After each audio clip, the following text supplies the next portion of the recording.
You are about to watch the first of 3 recordings on myalgic encephalomyelitis chronic fatigue syndrome. It's quite a mouthful, and I refer to the disease throughout as ME/CFS.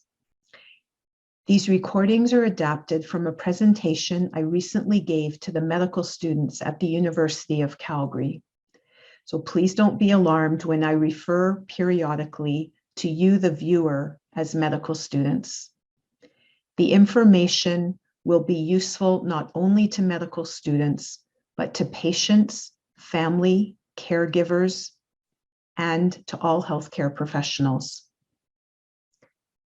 ME/CFS is a very common disabling disease, and patients with this disease are in desperate need of better medical care, home care, and disability support. If you are a patient, I hope that watching these recordings, you will feel validated and understood. If you are a family member or friend of someone with ME/CFS, I hope these recordings will give you enough information to better understand the disease and have compassion towards your loved one. If you are a healthcare professional, I hope the information will assist you in helping your patients. The first recording answers the question, what is ME/CFS?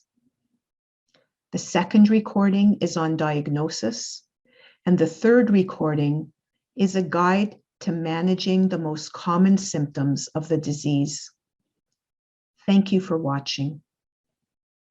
My name is Dr. Ellie Stein. I'm a clinical assistant professor in the Department of Psychiatry at the U of C. For the past 20 years, I've devoted my small part-time private practice exclusively to people with ME/CFS and related diseases.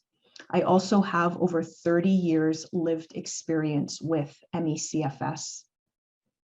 When I first saw this amazing image by graphic designer Amanda Francais, I immediately contacted her to ask if I could use it in this presentation. And she's thrilled that medical students will be seeing her work because her goal in producing these images was to help explain to people who have never had exhaustion what it is like. This is a woman struggling to move forward in her life, but held back by an enormous inertia. To make it a little bit more personal, imagine if you, a currently healthy, productive medical student, developed a viral illness, say COVID-19, and imagine that you were one of the 10% who fail to recover. You would have to drop out of medical school because you wouldn't have the energy, mental or physical, to continue. You wouldn't be able to think clearly enough to learn new material. You may not be able to care for yourself. You might have to move back to your parents' house so that they could look after you. You might have excruciating pain. You might have difficulty remaining upright, and you may have to stay in a quiet, dark room to minimize sensory overload. It's a very difficult life, and I'm going to explain to you how to help people with this disease. Now, if you only go away from these podcasts with one take-home message, it is this. ME/CFS is a real disease. If you don't believe that ME/CFS is real, you're going to harm your patients. To prevent that, please listen to them carefully and believe what they're telling you. Towards the end of this presentation is a slide called resources. Please check out the resources on that slide so that you're prepared when you meet a patient with prolonged fatigue and you know what to look for and how to help them. Now, to help me explain to you what ME/CFS is all about, I'm going to play this short video. It's just over 5 minutes. It's a perfect tool to share with other colleagues, allied healthcare professionals, patients or patients' loved ones to help them understand what the disease is all about.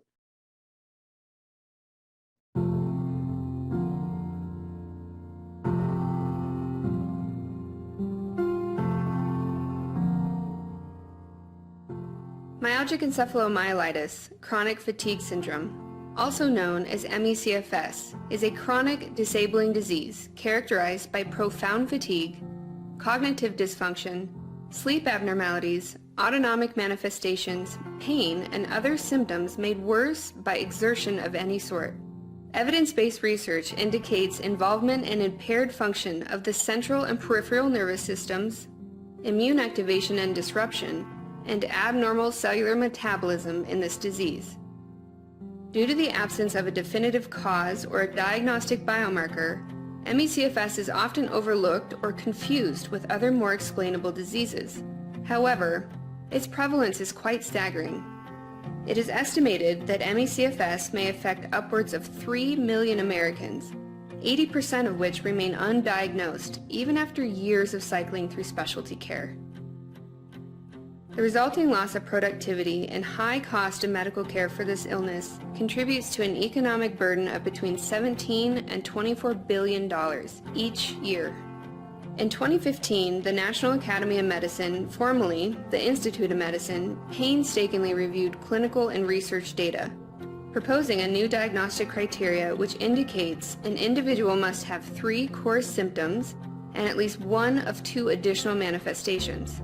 Let's take a deeper look at these core symptoms. Impaired function and fatigue.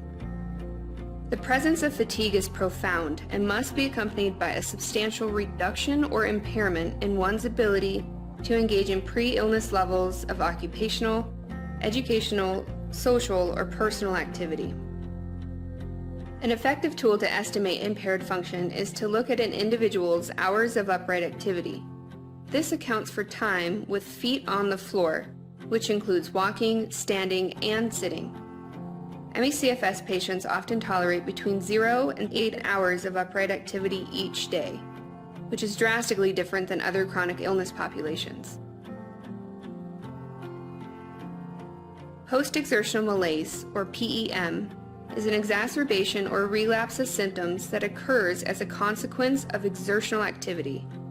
This includes physical activity, cognitive activity, thinking or processing, and emotional exertion. Exceeding cellular energy capacity results in a payback of symptoms, or a crash, which can occur up to 24 to 48 hours after peak exertion. A crash can last for hours, days, weeks, and even months in severely ill patients. True post-exertional malaise is pathognomonic for ME/CFS and does not appear to occur in any other illness.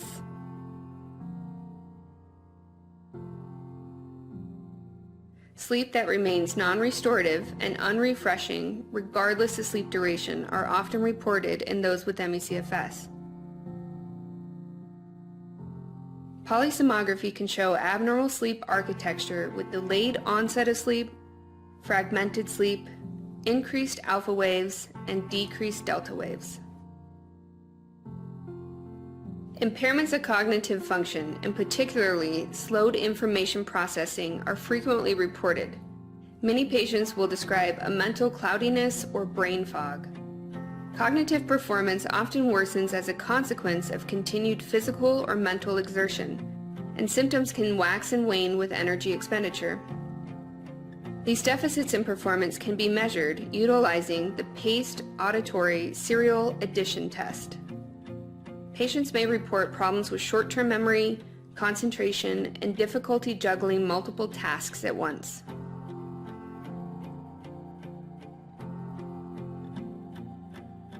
Orthostatic intolerance in ME/CFS is manifested by the development of symptoms when standing upright and relieved when reclining or lying supine. Patients may describe symptoms of lightheadedness, impaired cognition, disorientation, headaches, visual changes, anxiousness, and abdominal or chest discomfort. OI can be measured not just with the tilt table test, but also with a simple in-office procedure known as the NASA lean test.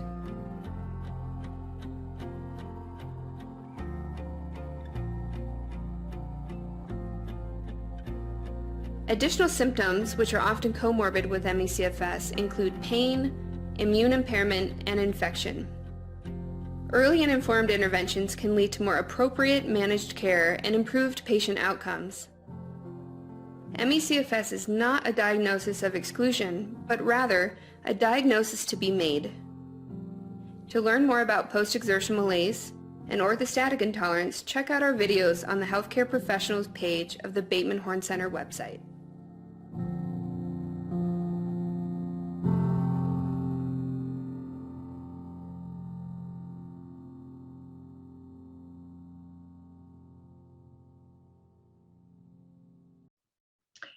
The presentation you just watched has American figures, so you may be wondering how many people in Canada have ME/CFS. The Canadian Community Health Survey, conducted by Statistics Canada, suggests that current numbers are close to 500,000 Canadians. Of these, 70 to 75% are women. Most are of working age. If you hear a physician say that they have never seen a patient with ME/CFS, they are almost certainly wrong. Every physician in every specialty will see patients with ME/CFS, but unless you know the questions to ask, you won't correctly diagnose them. ME/CFS is not only common, but it's also serious. Canadian Community Health Survey data shows that patients with chronic fatigue syndrome, as it was called in that survey, are more likely than any other Canadians with chronic diseases to have unmet healthcare needs and unmet home care needs. These patients need your help. My hope is that I've piqued your interest and that you want to learn more about ME/CFS. To do so, I've collected some of the key resources. At the top of the list is the newly launched website of the US ME/CFS Clinicians Coalition. This is a one-stop shop for information about how to diagnose, test, and treat ME/CFS, and how to identify and manage the conditions that are commonly comorbid.